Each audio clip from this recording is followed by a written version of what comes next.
अस्सलाम वालेकुम friends, welcome back to Muzaffar IT academy. आज की इस वीडियो से हम एक न्यू सीरीज़ स्टार्ट करने जा रहे हैं जिसका नाम है बैकएंड सीरीज़। आज का पहला वीडियो है तो इसलिए हम पढ़ेंगे फास्ट एपीआई। आज का जो वीडियो है उसका नाम है fast API tutorial 02 database. Start करते हैं, जल्दी में चलते हैं अपने वीएस कोड में। तो यहाँ पर मैंने पहले ही कोड किया था, तो आप क्या करेंगे, अब हम जो है बेसिक से 0 से स्टार्ट करने वाले हैं।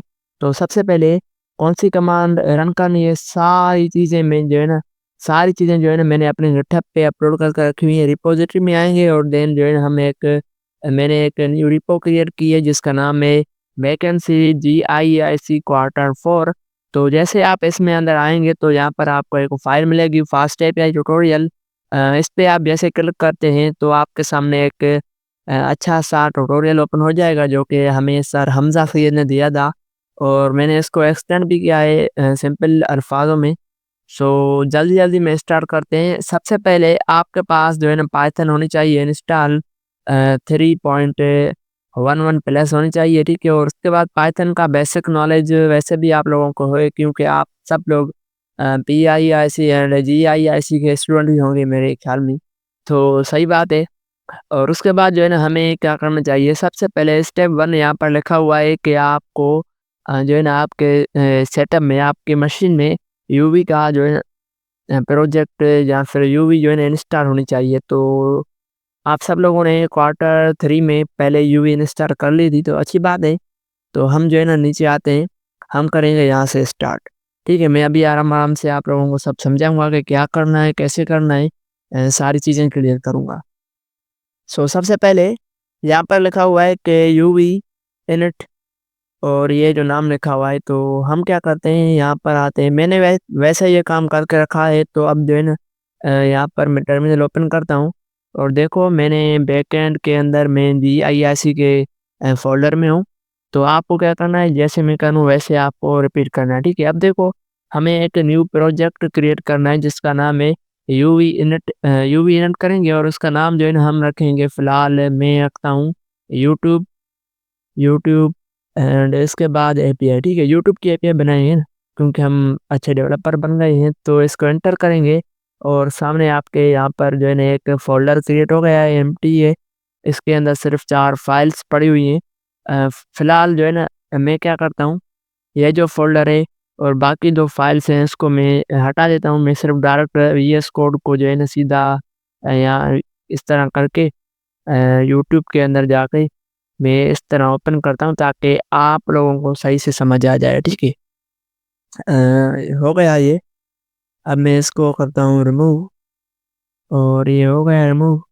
अ, अब देखो हमारे पास क्या है, सिंपल एक हमारे पास 4 फाइल्स हैं, ठीक है? एक यूट्यूब एपीआई का जो हमने अभी-अभी यूवी इनिट करके यूट्यूब एपीआई का नाम रखा है इसका फ़ोल्डर का, वो बन गया। उसके अंदर 4 फाइल्स आ गई हैं। अभी ये क्या है, अभी आपके लिए बस सिंपल है। मैं क्या करता हूँ, टर्मिनल ओपन करके यहाँ पर मैं सीएमडी लिखता हूँ, सीएमडी हमारी हो जाएगी, एंटर कर। अब देखो मुझे क्या करना है, सबसे पहले यहाँ पर लिखा हुआ है सीडी, तो हमने सीडी नहीं किया, हमने डायरेक्टली उसको ओपन कर दिया इस तरह। देखो अब बैकएंड के अंदर है हम और स्लैश यूट्यूब एपीआई मीन्स कि हम अभी राउट पे मौजूद हैं, ठीक है? ये रूट पे। तो अभी हमें क्या करना है, हमें सबसे पहले वर्चुअल एनवायरनमेंट क्रिएट करना है जो कि हमने क्वार्टर 3 में करके रखा है। तो सब लोगों को आता होगा, हम यहाँ पर यूवी VENV करते हैं और उसके बाद यहाँ पर हम हमारे पास एक कोड आएगा एक्टिवेट करने के लिए। तो हम जैसे इसको एक्टिवेट करेंगे आपके सामने कुछ इस तरह का इंटरफेस आएगा। यूट्यूब एपीआई का जो फ़ोल्डर है वो उसके सामने पहले और लास्ट में राउंड ब्रैकेट्स आ जाती है। तो समझो कि हमारे पास जो हमारा वर्चुअल एनवायरनमेंट है वो एक्टिव हो गया, ठीक है? तो ये तो पहले ही हमने करके रखा है, तो सिंपल है, हम थोड़ा आगे बढ़ते हैं और इस तरह एक हमारे पास आ जाएगा स्ट्रक्चर। तो आ गया, बिल्कुल ठीक है। अब देखो हमें क्या करना है, हमें वेरीफाई करना है कि हमारे प्रोजेक्ट हमारे सिस्टम में यूवी इंस्टॉल है, पाइथन इंस्टॉल है या नहीं। तो ये तो हमें सब हमें आता है। हमारे पास पहले से इंस्टॉल है सारी चीज़ें, देखो। और इस तरह अगर मैं इसको ही कॉपी करके कॉपी करता हूँ एंड देन यहाँ पर मैं इसको करता हूँ पेस्ट। तो देखते हैं, देखो पाइथन भी हमारे पास पहले से इंस्टॉल है। अब मैं इसको सीरियस करता हूँ एंड देन हम चलते हैं स्टेप 2 की तरफ। हमें क्या करना है, यहाँ पर हमें फास्ट एपीआई को इंस्टॉल करना है, जो कि ये कमांड दी गई है। अब इस कमांड को आप जैसे कॉपी करके यहाँ पर आप पेस्ट करोगे तो आपकी जो है ना फास्ट एपीआई इंस्टॉल हो जाएगी। तो बहुत आसान है। अब हमें क्या करना है, अच्छा एक और बात, अगर आपकी यहाँ पर फास्ट एपीआई एरर देती है, इंस्टॉल नहीं होती, तो आपको क्या करना है, आपको यहाँ पर पिप इंस्टॉल करके ये कमांड रन करनी है, PIP इंस्टॉल, ठीक है? तो हो जाएगी, पहले तो इससे हो जाएगी, कोई बात नहीं है। अच्छा, आप समझते हैं फास्ट एपीआई है क्या, ठीक है? अब देखो फास्ट एपीआई एक फ्रेमवर्क है, किसका? पाइथन का, जो कि हमें फास्ट एपीआई मीन्स के एपीआईज बनाने में हेल्प करता है। और यूनिकॉर्न एक सर्वर है जिस पे हम इसको रन करते हैं। और यहाँ पर बात आती है पाइडेंटिंग की, जो कि हमने पढ़ के रखा है पहले से ही क्वार्टर 3 में। तो या इस पाइडेंटिंग का मतलब है कि डेटा वैलिडेशन मीन्स कि अगर कोई स्टूडेंट डेटा ऐड करता है, नेम ऐड करता है और उस नेम में जो है डेटा टाइप स्ट्रिंग नहीं होती, तो एरर देना हमारा काम है, मीन्स के इसका काम है पैडेड का, ठीक है। अब हमें चेक करना है कि हमारे पास सारी चीज़ें सही हो गई हैं, तो ये कमांड हम जैसे रन करें कॉपी करके, तो यहाँ पर देखना सारी चीज़ें हमारी क्लियर हो जाएंगी। मैं इसको एंटर करता हूँ। अच्छा, अब देखो हमारे पास कुछ मेरे पास पास्ट एरर का आ रहा है इशू, इम्पोर्ट नहीं कीजिए, ठीक है, कोई बात नहीं। तो अब हम करेंगे यहाँ से स्टार्ट, ठीक है। अब देखो मुझे क्या करना है, यहाँ पर मैं नीचे आऊँगा, स्टेप 3 में हमारे पास है पहला एपीआई इनपुट बनाना, ठीक है। तो सबसे पहले एपीआई क्या होती है, एपीआई जो है ना हमारे फ्रंट एंड और बैक एंड को कनेक्ट करने के लिए हम एपीआई का यूज़ करते हैं। एपीआईज होती हैं हमारे पास मल्टीपल, जिसमें कुछ मेथड्स होते हैं, गेट का, पोस्ट का एंड डिलीट का। तो इस तरह मज़ीद भी होते हैं। तो गेट मीन्स के गेट करना एंड पोस्ट मीन्स के डेटा को सेंड करना डेटाबेस में। ये सारी चीज़ें मैं इसलिए जल्दी-जल्दी में आपको समझा रहा हूँ क्योंकि पहले भी हम ये सारी चीज़ें पढ़ चुके हैं, ठीक है? तो अब हम आते हैं मेन पॉइंट की तरफ। हम एक मेन फाइल में यहाँ पर कोड लिखेंगे और इस कोड का मकसद ये है कि हम एक फास्ट एपीआई को यूज़ करके एक पहले जो है ना एक गेट मेथड बनाएँगे। उसमें एक हेलो वर्ल्ड लिखा हुआ होगा। तो सबसे पहले हमें यहाँ पर इंपोर्ट करना है fast API from fast API. अच्छा, एक और चीज़, जैसे मैंने आपको पहले कहा कि मेरे पास फास्ट एपीआई पहले से इंस्टॉल है, लेकिन अब हमने यहाँ पर न्यू प्रोजेक्ट बनाया है, तो इसमें भी हमें फास्ट एपीआई की नीड होगी। क्योंकि देखो डिपेंडेंसीज़ के अंदर अभी कोई भी हमारे पास ऐसा कोई पैकेज नहीं है, तो हमें यहाँ पर फास्ट एपीआई को लिखना लाज़मी है। तो ये भी मिस्टेक आप लोग नहीं करना, तो हमें ये कमांड जो है ना कॉपी करके यहाँ पर हमें पेस्ट करनी होगी ताकि हमारे पास इस वर्चुअल एनवायरनमेंट में फास्ट एपीआई क्रिएट हो जाए, ऐड हो जाए। तो अब देखो ऐड हो गई है, बस 1 मिनट वेट करते हैं तो ऐड हो जाएगी कंप्लीट। और यहाँ पर हम आते हैं टर्मिनल की फाइल के अंदर और देखते हैं कि ऐड हो गई है या नहीं। तो यहाँ पर ऐड हो गई है, ठीक है। अब हमारा जो है नेक्स्ट काम क्या है, अब हम इसको कोड लिखकर इसका जो है ना मेन काम कर सकते हैं। तो चलें एक बार रिफ्रेश यहाँ पर जो है ट्राई करते हैं कि भाई वेरीफाई करते हैं कि हो गई है या नहीं। इसको मैं एंटर करता हूँ और जैसे मैंने कॉपी करके यहाँ पर पेस्ट किया तो यहाँ पर आ जाएगा, देखते हैं। स्लो हो रही है, नेट का इशू शायद। तो अब देखो फास्ट एपीआई का वर्जन सामने लिखा हुआ है। इस तरह आप भी कर सकते हैं। अब हम क्या करेंगे, हम फास्ट एपीआई के यूज़ करके एक हम ऐप बनाएंगे। Fast API from fast API and import fast API class, ठीक है। ये क्लास है फास्ट एपीआई का, ठीक है। अब हमें क्या करना है, हमें एक एंड पॉइंट बनाना है गेट का। तो सबसे पहले आपको जो है ना एक ऐप क्रिएट करना होता है, मीन्स के इसको हम कह सकते हैं कि एक ऑब्जेक्ट कह सकते हैं, एक वेरिएबल कह सकते हैं, ठीक है, जो आपको आसान लगे। तो यहाँ पर हमने जो फास्ट एपीआई को इंपोर्ट किया है उसको करेंगे कॉल। बाकी जो है ना सारी चीज़ें हमारी ये जो क्लास है ना फास्ट एपीआई का हैंडल करता रहेगा। हमें सिर्फ इस तरह करना है, ठीक है। अब देखो हमें क्या करना है, हम सिंपल तरीके से इसको समझेंगे। तो यहाँ पर मैं एक करता हूँ फंक्शन क्रिएट, जिसका नाम है हेलो। एंड इस हेलो के अंदर जो है ना मैं एक सिंपल, अच्छा मैं ना जावा स्क्रिप्ट लिखने लगा क्योंकि मैं अभी जावा पे काम कर रहा था। तो अभी देखो इसको मैं जैसे ही रिटर्न करता हूँ एंड इसके अंदर मैं ना यहाँ पर जेसन फॉर्मेट एक डिक्शनरी की फॉर्म में लिखूँगा मैसेज, जो कि सही तरीका होता है, ठीक है? बेस्ट प्रैक्टिस यही है कि इस तरह लिखा जाए मैसेज। अब ये मैसेज जो होगा ना, मैं क्या करूँगा, मैसेज, अच्छा मैं इसको ज़ूम भी करता हूँ ताकि समझ में भी आए ना आप लोगों को। मैसेज हो गया। अब इसके अंदर जो है ना मुझे एक मैसेज शो करना है। तो जो वैल्यू होगी यहाँ पर मैं लिखूँगा hello from Muzaffar IT academy. कुछ दिन मैं गायब था क्योंकि मैं मुझे पर्सनली कुछ काम था, प्रोजेक्ट्स पे काम कर रहा था, तो इसलिए गायब था। तो अभी आप लोग सपोर्ट करेंगे तो हम इंशाल्लाह फिर से वीडियोज़ बनाएँगे। मुज़फ़्फ़र आईटी अकेडमी हो गया। अच्छा, अब देखो, ये तो है नॉर्मल एक फंक्शन, ठीक है? तो अब देखो हमें इसको एंड पॉइंट कैसे बनाना है, एक डेकोरेटर है उसकी हेल्प से, ठीक है? अब देखो मैंने लगाया एट द रेट, एंड जो मैंने यहाँ पर वेरिएबल का नाम लिखा है ना, वही सेम मुझे यहाँ पर लिखना होगा ऐप। एंड यहाँ पर हम डॉट लगाकर हमारे पास बहुत सारे मेथड्स आ गए हैं, तो हम क्या करेंगे, हमें एक मेथड क्रिएट करना है गेट का, ठीक है? तो गेट हम जैसे लिखेंगे और इसके अंदर राउंड ब्रैकेट देकर हम इसके अंदर आएँगे स्लैश। अब जो स्लैश है ना, वो क्या है, स्लैश जो है वो एक पाथ है कि अगर यूज़र इस पाथ पे आकर एंटर करता है, रिक्वेस्ट मारता है, तो हमारे पास वहाँ पर ये जो है ना रिटर्न में जाए उसके पास, ठीक है? तो अब देखो हमारे पास ये एक एपीआई क्रिएट हो गई है। इस एपीआई का नाम हम कह सकते हैं गेट, या फिर जैसे समझो कि हमारी हमारी एक वेबसाइट है, और जैसे हम वेबसाइट ओपन करते हैं सामने हमारे पास एक हीरो सेक्शन ओपन होता है, समझो कि वो इस तरीके से हो सकता है। अब ठीक है, ये तो हो गया।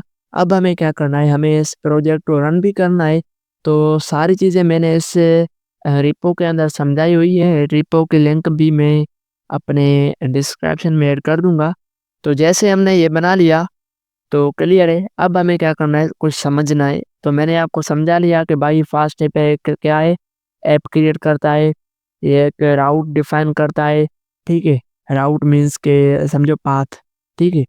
बाकी डिक्शनरी जो है वो डेटा जो होगी वो डिक्शनरी की फॉर्म में रिटर्न होगी जेसन फॉर्मेट में, ठीक है? अब देखो हमें सर्वर को रन करना है, और रन करने के लिए हमारे पास 2 कमांड्स है। एक है फास्ट डेव, जो कि बैकएंड में रन इसी को ही करती है। तो जो आपको सही लगे वो आप रन करना। मैं जो है ना इसको कॉपी करके सीधा यहाँ पर इसको रन करता हूँ। रन करके मैं देखता हूँ कि रन हो गई या नहीं। अच्छा, एक और बात, अब देखो मैंने क्या किया है, मेन की फाइल है ना, तो ये मेन की फाइल रहने देना है, इसका नाम चेंज नहीं करना है, ठीक है? वरना जो है ना आपका ये रन नहीं होगा। उसके लिए फिर आपको क्या करना पड़ेगा, इस फाइल को जो है ना आप कॉपी करके, और ये जो मेन नाम लिखा हुआ है ना वो आपका फाइल का नेम है, तो आप इसको चेंज कर सकते हैं। तो फिलहाल आप मेन रहने दें, कोई बात नहीं। तो अब देखो ये रन हो गया है। इसने कहा कि भाई आपका जो है ना 8000 पे, ये इस लिंक पे आप जैसे क्लिक करोगे तो आपकी जो है ना समझो कि आपका ये सर्वर स्टार्ट हो जाएगा। तो उसके साथ इसने एक और बात कही हुई, यहाँ पर एक लिंक है। अच्छा, हम क्या करते हैं, हम ओपन करते हैं यहाँ पर भी लिंक दी हुई है। मैं इस एक लिंक पे क्लिक करता हूँ, और जैसे ये लिंक ओपन होगी देखते हैं क्या आता है रिटर्न में। अच्छा, अब आप लोग कहोगे कि यहाँ पर आपने स्लैश लगाया था और यहाँ पर आपने स्लैश नहीं लगाया है, डायरेक्ट ही कॉल कर दी। तो जी हाँ, अब अगर आप स्लैश नहीं लगाते हो यहाँ पर, बाय डिफ़ॉल्ट जो होता है वो स्लैश मीन्स होम, ठीक है? तो जैसे हम इसको एंटर करेंगे तो समझो कि होम पे रिक्वेस्ट गई, मीन्स उस स्लैश वाले पाथ पे। तो देखते हैं क्या होता है, अभी लोडिंग हो रही है। अच्छा, यहाँ पर शायद मेरे पास नेट का इशू है, तो मैं इसको फ़िलहाल रिमूव करता हूँ। और ये तो मेरा पहले सारा बना हुआ है, तो फ़िलहाल मैं इस तरह करता हूँ। अच्छा, इसको जो है ना इसको भी रिमूव करके यहाँ पर इसको रिफ्रेश करता हूँ, शायद हो जाए। अगर नहीं होता तो मैं क्या करता हूँ, फ़िलहाल इसको भी कट करता हूँ। सीधा आता हूँ यहाँ पर, देखो यहाँ पर 2 हमारे पास लिंक्स हैं। एक लिंक पे जो है ना मैं क्लिक करता हूँ, कंट्रोल एंड क्लिक, तो ये ओपन हो जाएगी। यहाँ पर ओपन हो गई, और देखते हैं कि अभी रिटर्न में क्या आता है। जहाँ फिर हमारे पास नेट का इशू है या फिर कोई और इशू होगा तो यहाँ पर हमें पता चल जाएगा। अच्छा, तो यहाँ पर देखो अभी हमारे पास रेस्पॉन्स आ गया है। तो देखो सामने हमने जैसे ही रिटर्न किया था वैसे आ गया, ठीक है। तो अब देखो मैं क्या कर सकता हूँ, हमारे पास एक लिंक तो यही है, मैं इसको उसी ब्राउज़र के अंदर ओपन करता हूँ यहाँ पर। तो यहाँ पर एक हमारे पास मैसेज आ गया, हेलो वर्ड आया है, क्योंकि मैंने अभी जो है ना इसका कोड को रिफ्रेश किया, तो यही कोड सही था, वो भी सही था, बस मैंने चेक करके देखा। अभी देखो जैसे हम इस पे रिक्वेस्ट सेंड करेंगे, इसको रिफ्रेश करते हैं, तो हमारा जो मैसेज है वो चेंज हो जाएगा, हेलो फ्रॉम ज़फ़रारी अकेडमी। तो अब देखो हमारे पास ये एक हो गया सिंपल सा गेट मेथड, ठीक है। अब एक बात हमारे पास यहाँ पर एक और आती है कि आपको जो है ना अगर इसका डेटाबेस ओपन करना हो, सॉरी डैशबोर्ड ओपन करना, तो आपका बिल्ट इन फास्ट एपीआई हमें देती है एक डैशबोर्ड। यहाँ पे हमें ऐसा फ़ील होता है कि जैसे हम पोस्टमैन पे जो है ना चेक कर रहे हैं एपीआई, तो इस तरह हम यहाँ पर जो है ना एपीआई को चेक कर सकते हैं। अब हमारे पास एक एपीआई है, तो यहाँ पर लिखा हुआ है गेट की एपीआई, जिसका एंड पॉइंट जो है सिर्फ़ और सिर्फ़ स्लैश है, ठीक है। बाकी ये जो बना हुआ है ये फ़ंक्शन का नाम है। तो अब हम जैसे इसको यहाँ पर क्लिक करते हैं, ट्राई इट आउट पे क्लिक करते हैं, उसके बाद एग्ज़ीक्यूट पे क्लिक करते हैं, तो हमारी जो एपीआई का कोड है वो सक्सेस हो गया, 200 आ गया। और उसके साथ-साथ हमारे पास यहाँ पर आ गया मैसेज, और जिसके अंदर लिखा हुआ है hello from Muzaffar IT academy, तो आप सब लोग मुज़फ़्फ़र आईटी अकेडमी को सब्सक्राइब भी कर दें। ठीक है, अब हम क्या करते हैं, अब इसको हम करते हैं कैंसिल, और हम सीधा आते हैं यहाँ पर। अब हमने एक मेथड पढ़ लिया है, इसको मैं क्या करता हूँ ओपन आता हूँ इसके अंदर, एंड यहाँ पर जैसे हमने ये कर दिया, स्टेप 2 के अंदर चलते हैं। ठीक है, 2 यहाँ पर हो गया है, एंड 3 भी हमारा ये कवर हो गया। तो ये बेसिकली एक गेट मेथड था, और हमने ये रन भी कर दिया, तो सही हो गया। हमने इस पे क्लिक करके लिंक ओपन कर दी, ये भी हो गया। और अब हम आते हैं स्टेप नंबर 4 पे, जिसके अंदर हम कुछ और मज़ीद काम करेंगे। यहाँ पर हमें क्या करना है, यहाँ पर हमें करना ये है कि हम जो है ना पहले एक मैसेज को शो करवा रहे थे, मीन्स के एपीआई बना रहे थे सिर्फ़ एक मैसेज की, अब हम बनाएँगे मल्टीपल स्टूडेंट्स की, जिसके अंदर हमारे पास जेसन फॉर्मेट में 3 स्टूडेंट्स हैं, और इसको हम क्या करते हैं, कॉपी करते हैं। इसको जैसे हम यहाँ से कॉपी करेंगे, तो यहाँ पर मैं इसको पेस्ट करता हूँ। अब देखो हमारे पास एक वेरिएबल है, इसको हम कह सकते हैं कि लिस्ट ऑफ डिक्शनरी, जो कि हमने गवर्नर हाउस में क्वार्टर 2 में 3 में पढ़ा था। और अब हम एक बनाएँगे यहाँ से कॉपी करके, क्या बनाएँगे, गेट मेथड दूसरा, ठीक है। तो पहले वाला जो गेट मेथड था उसके अंदर सिर्फ़ एक मैसेज आ रहा था, और अभी के गेट मेथड में हमारे पास सारे स्टूडेंट्स की डेटा आएगी, जिसके अंदर आईडी होगी, नेम होगा, एंड उसका जो एज होगा, ईमेल होगा। अब यहाँ पर जो है ना आपको मैं लास्ट में बताऊँगा कि ये डेटा जो है ना कैसे डेटाबेस में सेव हो रही है, जैसे मैंने की थी। यहाँ पर मेरी डेटा जो है ना, यहाँ पर अगर मैं इसको ओपन करता हूँ, कहाँ गया हमारा ये प्रोजेक्ट हैकाथॉन वाला। तो मैंने फ़िलहाल इसके अंदर ही डेटा जो है ना ऐड कर दी, टेबल्स के अंदर जाऊँगा, और सीधा यहाँ पर हमारे पास एक ओपन हो जाएगा स्टूडेंट्स की डेटा, यहाँ पर आ गई देखो। 2 स्टूडेंट्स हमारे पास यहाँ पर अवेलेबल है, उनकी आईडी है, नेम है, एज है, ईमेल है। तो इस तरह हम बनाएँगे एक करंट ऑपरेशन, ठीक है। तो अभी हमने क्या किया, यहाँ पर आते हैं। तो अब देखो मैंने एक दूसरा इन पॉइंट बनाया, जिसके अंदर इसको मैं ज़ूम भी करता हूँ, एंड यहाँ पर इसको मैं इस तरह करता हूँ। अब देखो यहाँ पर मैंने एक दूसरा मेथड क्रिएट किया, सेम मेथड सेम में गेट का, लेकिन यहाँ पर जो पाथ है वो मैंने चेंज की दी, स्लैश स्टूडेंट्स, ठीक है। तो यहाँ पर होगा ये कि जब भी कोई इस स्लैश स्टूडेंट्स पे रिक्वेस्ट सेंड करता है, तो यहाँ पर सारे स्टूडेंट्स की जो डेटा होगी वो हमारे पास सेव होकर आ जाएगी। तो अब हम क्या करते हैं, देखते हैं इसको रीलोड, ये ऑटोमेटिकली जो है ना रीलोड हो जाएगा, क्योंकि हमने फास्ट एपीआई डेव रन किया था। तो बैकएंड में जो है ना इसने एक कमांड रन की थी, वो ऑटोमेटिकली इसको रिफ्रेश करती है, रीलोड। अब हम यहाँ पर इसको रिफ्रेश करेंगे, और यहाँ पर देखो हमारे पास अभी 2 गेट के मेथड है, एक सिंपल है, एक दूसरा जो हमने बनाया अभी स्लैश स्टूडेंट्स। अगर यहाँ पर मैं आकर स्लैश स्टूडेंट्स सर्च करता हूँ, यहाँ पर हमारे पास सारी लिस्ट आ जाएगी, जिसके अंदर हर एक स्टूडेंट की डाटा होगी। और अगर मैं यहाँ पर आता हूँ एंड यहाँ पर एक डैशबोर्ड जो फास्ट एपीआई का ही, वो मैं ओपन करता हूँ तो इस तरह आ जाएगा। तो अब हम यहाँ पर ट्राई इट आउट पे क्लिक करते हैं और एग्जीक्यूट करते हैं, देखते हैं कि हमारे पास लिस्ट आती है या नहीं। तो यहाँ पर भी कोड जो है हमारा सक्सेस हो गया एंड डेटा हमारे पास आ गई। तो इस तरह हमारे पास ऑल स्टूडेंट्स की डेटा आ सकती है। सो अब हम क्या करेंगे, हम जाएँगे आगे और अब जो है ना हमारे पास सिंगल स्टूडेंट बाय आईडी जो है ना, हम उस एक स्टूडेंट को गेट करना सीखेंगे। बिल्कुल आसान है, जो कि हम जो है ना इसको अब हमारे पास 3 स्टूडेंट्स हैं, अगर मैं किसी स्टूडेंट की आईडी यहाँ पर पास करूँ जैसे 1, तो हमारे पास सिर्फ़ उस स्टूडेंट की डेटा आनी चाहिए। तो इसके लिए हमें इस कोड को कॉपी करना पड़ेगा और यहाँ पर मैं इसको करता हूँ पेस्ट, ठीक है? तो यहाँ पर हो क्या रहा है, सिंपल गेट का मेथड है, जैसे हमने क्वार्टर 2 में पढ़ा था कि डायनामिक राउटिंग किस तरह होती है, तो यहाँ पर भी डायनामिक राउटिंग हो रही है। देखो स्लैश स्टूडेंट आईडी जो है ना, यहाँ पर हम पैरम्स मीन्स के पैरम्स समझोगे, पैरम्स यहाँ पर पास हुए हुए हैं। जैसे समझो गूगल पर हम जाते हैं, वहाँ पर कोई भी सर्च करते हैं तो जो सर्चिंग सिस्टम होता है वो पैरम्स में जाता है, ठीक है?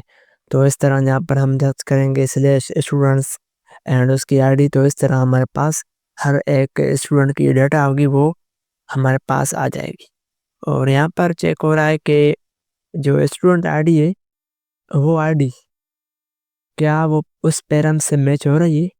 तो अगर मैच है तो उसको रिटर्न कर दो, वरना स्टूडेंट नॉट फाउंड शो करवा दो। तो इसमें जो है ना इस तरह हो रहा है।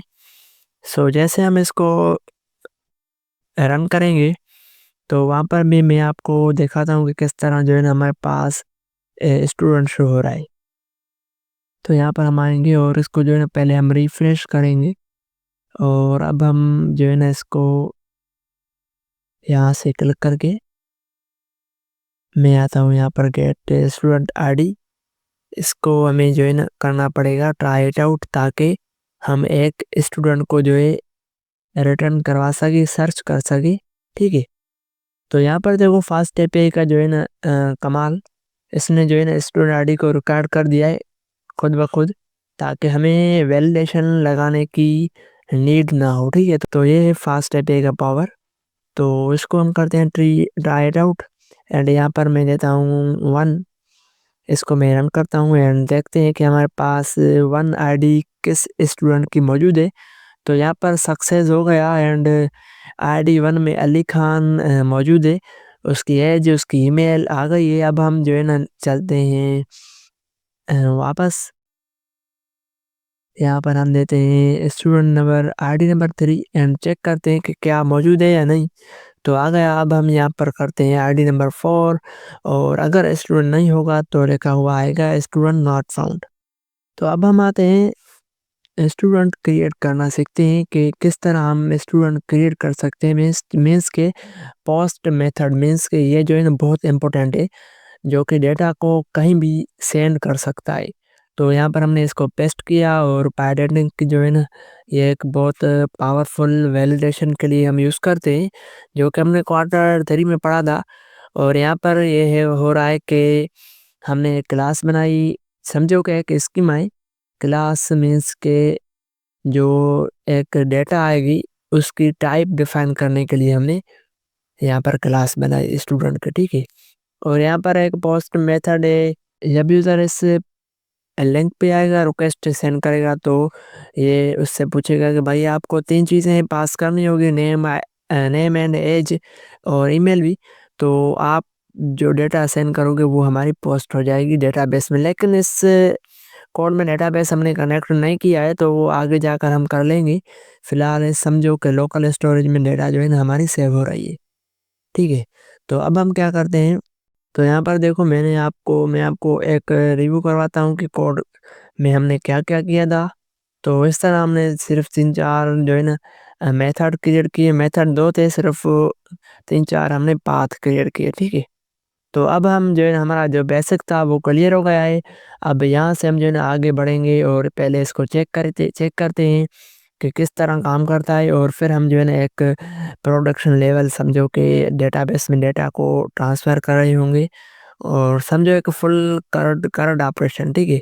वो हम बनाएँगे। तो इसमें हमें जो है ना डेटा पास करनी होगी, नेम स्ट्रिंग में होना चाहिए वरना एरर आएगा। तो यहाँ पर मुज़फ़्फ़र लिखता हूँ, मुज़फ़्फ़र अली एंड उसकी एज होगी 20 या फिर 90 90 करते हैं। और उसके बाद जो है ना हमें स्ट्रिंग में ईमेल पास करनी होगी। तो यहाँ पर मैं ईमेल लिखता हूँ एंड इसको मैं जैसे ही रन करूँगा तो ये जो डेटा है ना मेरी वो पोस्ट हो जाएगी, क्रिएट हो जाएगी, लेकिन फ़िलहाल के लिए डेटाबेस में नहीं जाएगी, वो लोकली स्टोरेज में सेव हो जाएगी। तो स्टेटस हमारा सक्सेस हो गया एंड डेटा हमारे पास आ गई है मुज़फ़्फ़र अली की। और इस तरह जो है ना हम डेटा को ट्रांसफ़र कर सकते हैं। अभी ये बेसिक था, तो डेटा जो है हमारी सिंपल रिफ्रेश करने पे हमारा डेटा चली जाएगी। तो हो गया, ये सिंपल बेसिक था। तो इस तरह आप भी प्रैक्टिस करना। अब हम आते हैं नेक्स्ट लेवल पे, जिसमें हम एक डेटाबेस कनेक्ट करेंगे जिस तरह ये मैंने किया था। सिंपल टेबल बनाकर तो यहाँ से मैं लिंक कॉपी करता हूँ, एक न्यू अकाउंट क्रिएट करना सिखाऊँगा। सिखाऊँगा आप लोगों को ताकि आप लोग भी इसको यूज़ कर सको। फ़िलहाल मैं आपको यहाँ पर एसक्यूएल मॉडल का बताऊँगा कि किस तरह ये मॉडल काम करता है, जो कि हमें सर हमज़ा सैयद ने बताया हुआ था क्लास में। बहुत ही अच्छा। और इसका एक मकसद ये एक लाइब्रेरी है, जो कि 2 चीज़ों को यूज़ करके कंबाइन कर दी है ताकि हमें जो है ना वैलिडेशन और डेटाबेस के साथ काम करना आसान हो जाए। तो यहाँ पर सबसे पहले इसकी हम इंस्टॉलेशन देखेंगे। यूवी एड एसक्यूएल मॉडल हमें रन करना पड़ेगा अपने टर्मिनल में। तो यहाँ पर न्यू टर्मिनल ओपन करते हैं एंड यहाँ पर जो है हम सीएमडी सीएलएस एंड इसको मैं रन करूँगा। तो हमारे पास इस वर्चुअल एनवायरनमेंट में ये पैकेज भी ऐड हो जाएगा और हमारा ये काम भी सक्सेस हो जाएगा। तो देखते हैं क्या होता है। अब वेरीफाई करने के लिए यहाँ से मैं इसको कॉपी करूँगा और अपने इस टर्मिनल पे रन करता हूँ, देखता हूँ कि भाई ये वेरीफाई हो चुका है या नहीं, इंस्टॉल हो चुका है या नहीं। तो वेट करते हैं। तो सक्सेस ये हो गया है, सही है, बिल्कुल अच्छी बात। अब हम देखते हैं कि हमें क्या करना है। हमें सबसे पहले ये जो है ना कॉपी करना होगा। ये क्या है मैं आपको समझाता हूँ कि हमें एसक्यूएल मॉडल से इंपोर्ट करना है SQL model class and field, ठीक है? तो अच्छा, यहाँ पर जो है ना आपको एक और चीज़, आपको डेटाबेस भी जो है ना एक लिंक देगा, वो आपको एनवायरनमेंट में ऐड करनी होगी। तो फिलहाल हम जो है ना ये समझते हैं कि ये क्या है। अच्छा, यहाँ पर एक क्लास बनी हुई है, मीन्स के समझो डेटा टाइप डिफाइन करने के लिए एक स्टूडेंट की।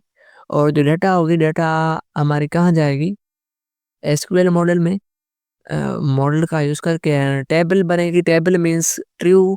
हमने यहाँ पर टेबल को ट्रू रखा है ताकि जो है ना जो एसक्यूएल में डेटा हमारी शो हो ना, वो टेबल फॉर्म में शो हो। जिस तरह यहाँ पर अगर मैं आपको दिखाऊँ तो इस तरह, ठीक है? तो अगर ये हम नहीं करेंगे तो हमारे पास डेटा होगी जेसन फॉर्मेट में और हम उसको पढ़ भी नहीं सकेंगे आसानी से। तो इस तरह मैंने यहाँ पर हमने ट्रू लिखा है, ठीक है? अब देखो नेम, एज और ईमेल सिंपल है, ये हमें सबको पता है, लेकिन आईडी में डिफरेंट आ रहा है कि इंटीजर या नन। अच्छा, अगर इंटीजर मीन्स के यूज़र ने डेटा दी तो इंटीजर में होगी, नहीं दी तो जो डेटाबेस है वो खुद ही एक आईडी क्रिएट कर देगा। इसको हम कहते हैं प्राइमरी की, ठीक है? तो ये हमारे पास प्राइमरी की होती है जो कि हर एक स्टूडेंट की यूनिक होती है। इसकी हेल्प से हम स्टूडेंट को गेट कर सकते हैं, डिलीट कर सकते हैं, इस तरह मल्टीपल ऑपरेशन कर सकते हैं। तो ये था हमारे पास बेसिक क्लास, ठीक है? अब हम क्या करेंगे, डेटाबेस क्रिएट करना सीखेंगे और जो कि बहुत ही आसान है। बस अगर आपने ये सारा कर लिया, समझ लिया, तो वो कोड आपके लिए आसानी से हो जाएगा। तो अब हम क्या करेंगे, मैं यहाँ से इसको करता हूँ, यहाँ से मैं क्या करूँगा, इसको कॉपी करूँगा इस लिंक को और हम एक अच्छा यहाँ पर देखो हमारे पास सेम नेम का 2 क्लासेस हैं सेम नेम की, तो इसको यहाँ पर एस दूँगा और यहाँ पर भी इसको एस दूंगा ताकि कोई एरर ना आए। अब हम आते हैं आगे और यहाँ पर जो है ना हमें एक चीज़ करनी होगी। यहाँ पर देखो एक लिंक है, इस लिंक को हमें कॉपी करना होगा।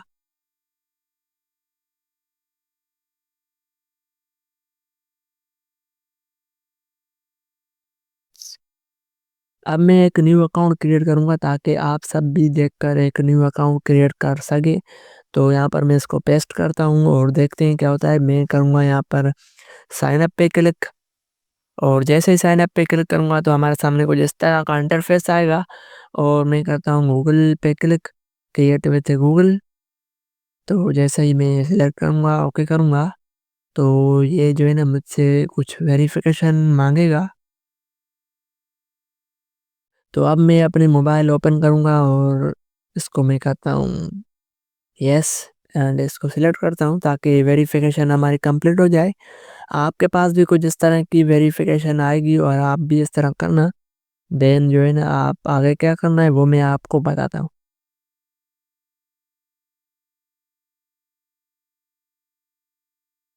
तो यहाँ से हमारी वेरिफिकेशन कंटिन्यू कंप्लीट हो गई। तो अब देखो हमारे पास कुछ इस तरह का फॉर्म ओपन होगा। सबसे पहले हमें प्रोजेक्ट का नेम लिखना होगा। तो यहाँ पर हम प्रोजेक्ट का नेम लिखते हैं यूट्यूब एपीआई।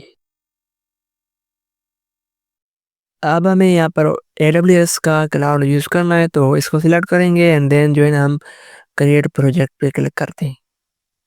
तो अब देखो हमारे पास कुछ इस तरह का इंटरफेस आएगा और आप सबको यहाँ पर जो है क्या करना है, टेबल पे हम क्लिक करते हैं और देखते हैं कि हमारे पास पहले से टेबल्स क्रिएट हुई है या फिर हमें न्यू क्रिएट करनी पड़ेगी। तो अब देखो हमारे पास जो है टेबल्स नहीं बनी हुई, शायद यहाँ पर रिफ्रेश हो जाए तो zero table in public schema. तो यहाँ पर हमारे पास ज़ीरो टेबल है। अब हम न्यू टेबल क्रिएट करेंगे तो उसके लिए यहाँ पर हम कनेक्ट पे क्लिक करते हैं। देन यहाँ पर हमें क्या करना पड़ेगा, नीचे आते हैं तो यहाँ पर जो है ना मैं शो पे क्लिक करता हूँ, शो पासवर्ड। और ये जो पासवर्ड है नीचे वाला ये सब हमें कॉपी करना है। तो आप भी इस तरह कॉपी करके अपने VS कोड में आएंगे और देन यहाँ पर आप जो है ना एक फाइल क्रिएट करेंगे env.env और इसको यहाँ पर हम पेस्ट करते हैं। फिलहाल आप भी इस तरह पेस्ट कर दो और आगे जाकर हम इसकी नेम देंगे इसका। तो ये हो गया, सही है, क्लियर। तो अब हम क्या करते हैं, यहाँ पर हम आएंगे, हम जाएंगे थोड़ा ऊपर, यहाँ से हम ये कॉपी करते हैं एंड देन हम .env की फाइल ओपन करेंगे। इसको हम यहाँ पर करते हैं पेस्ट और फिलहाल हम इसको जो है ना रिमूव करते हैं और इसको भी हम रिमूव करेंगे। हम ऊपर वाली लाइन को कॉपी करेंगे, सारी लाइन हम जो है ना कॉपी करके यहाँ पर आगे पेस्ट करेंगे। तो इस तरह ये हमारा एक एनवायरनमेंट वेरिएबल क्रिएट हो गया है। अब इस वेरिएबल का नाम जो है ना आपको करेक्ट रखना है और अब हम जो है ना आगे आते हैं, क्या करना है हमें, इस सारे को हम फिलहाल के लिए जो है ना कमेंट करते हैं ताकि हमारा बेसिक वाला भी यहाँ पर रहना चाहिए। और हम जो है ना अभी एडवांस पढ़ेंगे तो हम जो है ना क्या करते हैं, तो यहाँ से मैं इसको कॉपी करके यहाँ पर आकर इसको मैं करता हूँ पेस्ट। ठीक है, तो ये कोड सेम है जैसे हम मैंने आपको समझाया किस तरह राउट क्रिएट किया जाता है। बाकी ये है कि जैसे आप इसको कॉपी करके AI को देंगे तो वो आपको बिल्कुल अच्छे तरीके से समझा देगी। और अब देखो हमें क्या करना है, तो ये जैसे क्लासेस पहले बनी हुई थी वैसे ही है और ये ऐप जो है हमने क्रिएट किया था, ये लाज़मी है, वो भी हो गया। तो अब देखो यहाँ पर एक पोस्ट मेथड है और यहाँ पर भी एक गेट मेथड है और यहाँ पर गेट मेथड है, एक डायनामिक स्टूडेंट आ रहा है और यहाँ पर जो है ना पुट मेथड, पुट मीन्स के अपडेट करना। ठीक है, तो इस तरह हमारे पास लास्ट में डिलीट मेथड। तो अब हम क्या करेंगे, यहाँ पर जो है डेटा डायनामिक, तो आप लोगों को क्या करना है, सिंपल यहाँ पर आकर अब देखो यहाँ पर जो है ना हमें एनवायरनमेंट वेरिएबल लिखना होगा। तो उसके लिए हमें यहाँ पर इंपोर्ट OS करेंगे, मीन्स के डेटा जो होगी एनवायरनमेंट वेरिएबल की वो लेकर आएगा OS की हेल्प से। ठीक है, अब यहाँ पर हमें लिखना होगा OS डॉट गेट करेंगे। गेट के बाद हम जो है ना यहाँ पर इसके अंदर लिखेंगे उस वेरिएबल का नाम डेटाबेस URL। यहाँ पर हम इसको पेस्ट करते हैं।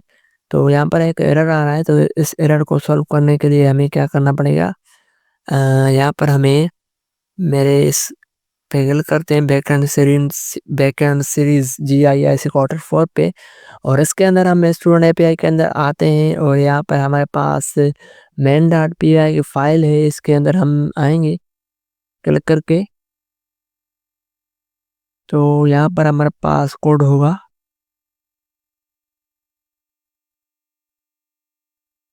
तो इस लाइन को मैं कॉपी करूँगा या फिर ऐसा करता हूँ, इन तीनों लाइन्स को OS तक जो है ना मैं इसको कॉपी कर देता हूँ और यहाँ से लेकर OS तक मैं इसको पेस्ट करता हूँ, तो ये सही हो जाएगा।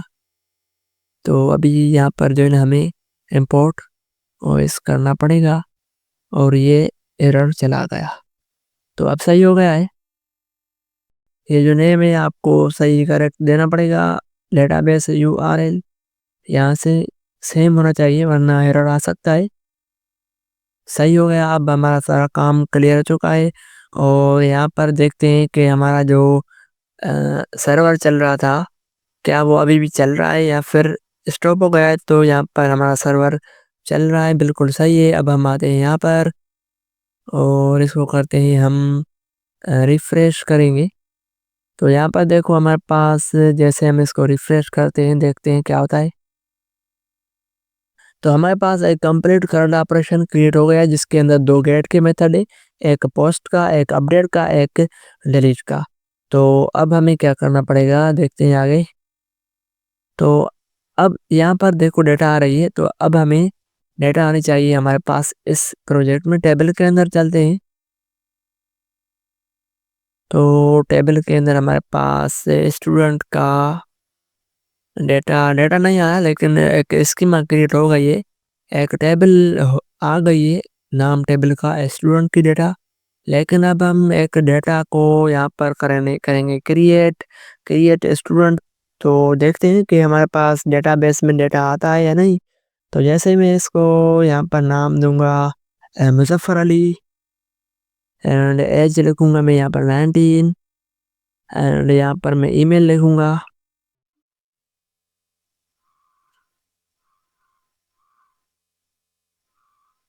और यहाँ पर मैं एग्जीक्यूट करता हूँ। तो लोडिंग हो रही है, लोडिंग होती है डेटा को ट्रांसफ़र करने के लिए। तो यहाँ पर देखो कोड हमारा सक्सेस हो गया 200 and ID number 1 as Muzaffar Ali and सारी डेटा हमारी इस डेटाबेस में आ जाएगी। तो यहाँ से मैं रिफ्रेश करता हूँ और अब देखो रिफ्रेश हो गया और डेटा भी हमारी टेबल के फॉर्म में सक्सेस आ गई। तो इस तरह हम मल्टीपल डेटा इसके अंदर डेटाबेस के अंदर सेव करवा सकते हैं। तो अब देखो हम क्या करते हैं कि दूसरा स्टूडेंट जो है ना ऐड करके देखते हैं कि भाई वो हो रहा है या नहीं। तो लोडिंग के बाद हमारा data success 200 code and data आ गई है, चेक करते हैं। यहाँ से हम रिफ्रेश करेंगे तो डेटा हमारे पास आ गई है। अब हम जो है ना देखते हैं कि इसको जो है ना कैंसिल करते हैं और अब हम गेट करते हैं ऑल स्टूडेंट। यहाँ से ट्राई इट आउट करेंगे, एग्जीक्यूट करेंगे और हमारे पास सारे डेटा आ गई। अब हमारे पास 2 स्टूडेंट्स हैं, तो उन दोनों की डेटा आ गई है। अब हम इसको कैंसिल करके यहाँ पर एक डायनामिक के देखते हैं कि भाई डायनामिक स्टूडेंट की डेटा आती है या नहीं। तो यहाँ पर हम 1 लिखते हैं एंड हमारे पास 1 में मुजफ्फर अली था तो आ गया। यहाँ पर हम लिखेंगे 5, अगर होगा तो आएगा वरना हमारे पास एक स्टूडेंट्स नॉट फाउंड का एरर आ गया, तो सही है। तो इस तरह हमारा ये राउट काम कर रहा है एंड अब हम चेक करते हैं 2, तो 2 में अली था तो अली आ गया। तो इस तरह आप भी चेक कर सकते हैं और अपना एक बेस्ट प्रैक्टिस करके डेटाबेस क्रिएट कर सकते हैं। और यहाँ से हम इसको करते हैं पुट को चेक करके देखते हैं कि भाई यहाँ पर क्या हो रहा है। यहाँ से हमारी डेटा जो होगी डेटा वो होगी अपडेट। ठीक है, करते हैं अपडेट। यहाँ पर ID नंबर 1 क्योंकि 1 की डेटा जो है ना हमें अपडेट करनी है, उसके अंदर उसका जो नेम होगा वो मैं यहाँ से लिखता हूँ अ, हादी हादी भाई, ठीक है? और उसके बाद जो है ना यहाँ से ऐज में करता हूँ 20 एंड उसकी ईमेल लिखता हूँ यहाँ पर और इसको जो है ना मैं जैसे ही एग्ज़ीक्यूट करूँगा तो हमारी जो डेटाबेस में डेटा पहले से पड़ी हुई है उस वो डेटा अपडेट हो जाएगी। पहले डेटा मुज़फ़्फ़र था उसके अंदर आईडी 1 के अंदर। अब देखते हैं कि क्या होता है, इसको रिफ्रेश करेंगे।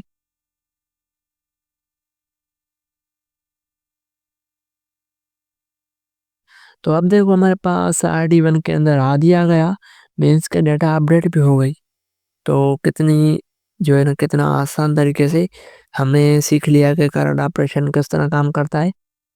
बाकी ये है कि हम यहाँ से कोई भी स्टूडेंट को डिलीट कर सकते हैं। तो यहाँ से डू 2 देता हूँ मैं, 2 में हमारे पास अली था एंड अली जो है ना अब नहीं रहेगा, इसको रिमूव किया गया है डेटाबेस से।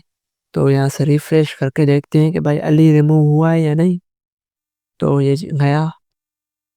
तो इस तरह आप जो है ना एक अच्छा डेटाबेस बना सकते हैं और अगर आप लोगों को इसके साथ फ्रंट एंड करंट कनेक्ट करना हो तो बताइए कमेंट सेक्शन में, तो मैं इस पे भी एक वीडियो बनाऊंगा कि किस तरह आप इस पे नेक्स्ट जेएस का जो फ्रंट एंड होता है किस तरह फास्ट एपीआई के थ्रू कनेक्ट करके इस डेटाबेस की डेटा को गेट कर सकते हैं। तो ये सिंपल कोड था, इसको आप सब याद कर लें या फिर जो है ना याद करने की नीड नहीं है, बस एक बार प्रैक्टिस करेंगे तो आ जाएगा। तो आज के लिए इतना ही, मिलते हैं नेक्स्ट वीडियो में, तब तक के लिए अपना ख्याल रखें।